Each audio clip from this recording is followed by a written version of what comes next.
আবার একটা নতুন রেসিপি নিয়ে তোমাদের কাছে চলে এলাম। দেখো কেমন লাগে। প্রথমে বাঁধাকপি, মটরশুঁটি, গাজর, বিনস, বিট, টমেটো সব কুচি করে কেটে নিলাম।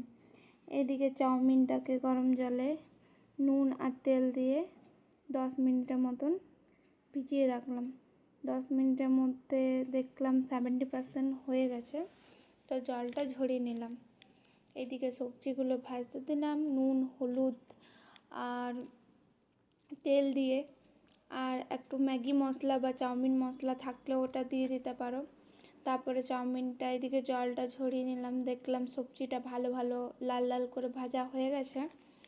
তখন ভালো করে ভাজা হয়ে যাওয়ার পর চাউমিনটা যেটা সিদ্ধ করে জল ঝরানো ছিল ওটা দিয়ে দিলাম। ওটা দিয়ে হালকা করে ফ্রাই করে নিলাম। তো রেডি হয়ে গেল আমার চাউমিন। সস দিয়ে খেয়ে কেমন হলো সবাই জানাও প্লিজ কমেন্ট করে।